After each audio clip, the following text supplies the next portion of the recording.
Bonjour à tous, nous nous retrouvons aujourd'hui pour la troisième épreuve d'Hercule qui s'intitule « Le sanglier d'Érymanthe ».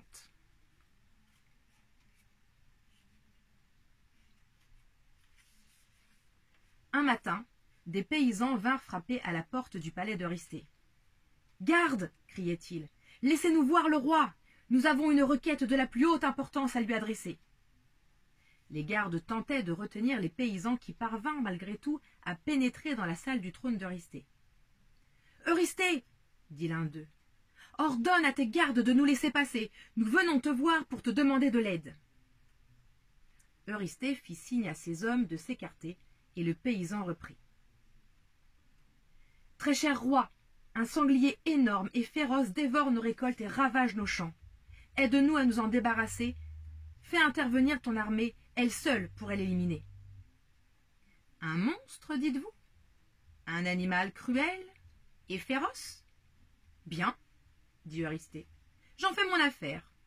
Laissez-moi m'en occuper et en attendant que personne ne s'approche de la bête. » Les paysans partirent rassurés, laissant le roi à ses pensées.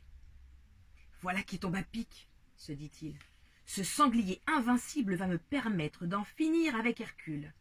Sa nouvelle mission consistera à me ramener la bête vivante. La tâche semble impossible, c'est donc un bon moyen d'en finir avec ce cousin de malheur. »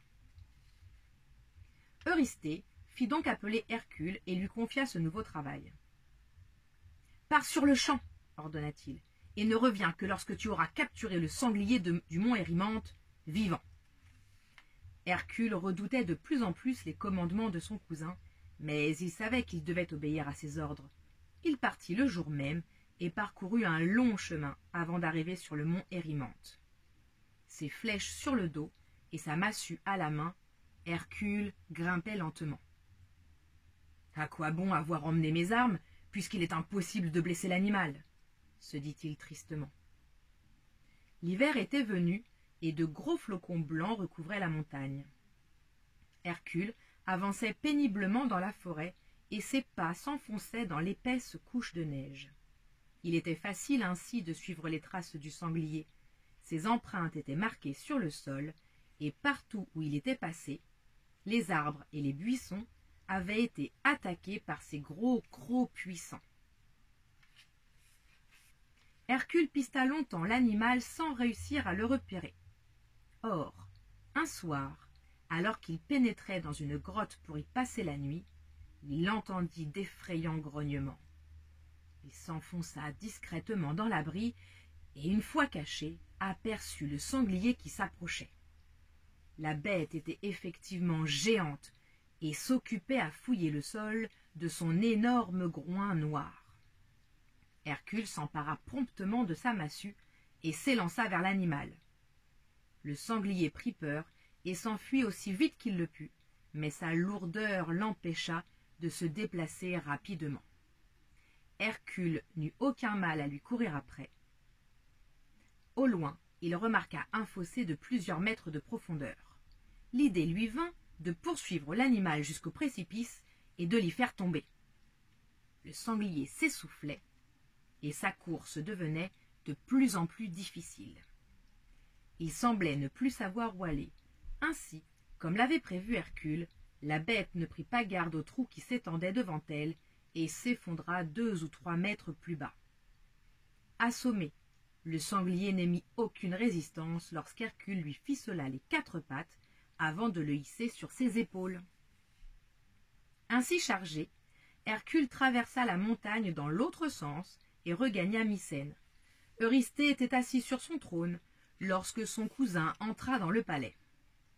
En découvrant l'énorme bête qui grognait encore sur le dos d'Hercule, le roi fut saisi de panique et courut se cacher dans une immense jarre déposée à côté du trône. « Faites sortir ce monstre d'ici !» criait-il du fin fond de sa potiche. « Je ne quitterai cette jarre que lorsque cet horrible animal aura quitté le palais. » Hercule et les gardes partirent dans de grands éclats de rire. Ils obéirent cependant au désir d'Eurysthée et se débarrassèrent du sanglier. Le pauvre roi méfiant attendit que la nuit soit tombée pour sortir discrètement de sa cachette. Et voici pour la troisième épreuve, d'Hercule. Nous allons donc passer maintenant aux 5 questions et je te laisserai mettre pause sur la vidéo afin d'avoir le temps d'y répondre. Question numéro 1. Qui demande à Eurysthée de tuer le sanglier? Question numéro 2. Quelles armes Hercule emporte-t-il? Question numéro 3. Pourquoi Hercule réussit-il à rattraper rapidement le sanglier? Question numéro 4. Comment Hercule transporte-t-il l'animal une fois capturé? Question numéro 5. Comment Eurysthée réagit-il au retour d'Hercule? J'espère que tu as déjà répondu aux 5 questions. Maintenant, nous allons voir les réponses. Et les voici.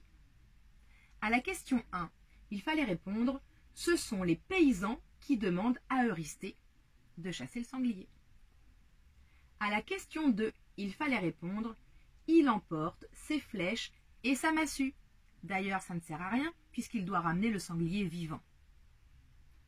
Question numéro 3. Le sanglier, très lourd, ne se déplace pas rapidement et c'est ainsi qu'Hercule peut le rattraper. À la question numéro 4, il fallait répondre « Il le transporte sur ses épaules ». Rappelle-toi, après lui avoir ficelé les pieds. Et enfin, à la question 5, il fallait répondre « Eurysthée panique et court se cacher dans une jarre immense ». Tu te rappelles, il la quitte d'ailleurs à la nuit tombée. Maintenant, si tu veux avoir d'autres informations sur cette fabuleuse épreuve d'Hercule, je te laisse découvrir des images sur Internet. Tu trouveras, en cherchant sur le Louvre, une amphore à figure noire. Elle s'intitule « Héraclès et le sanglier d'Érymanthe ». Celle-ci est exposée au musée du Louvre, du coup, au département des antiquités grecques, étrusques et romaines. Je te dis à bientôt.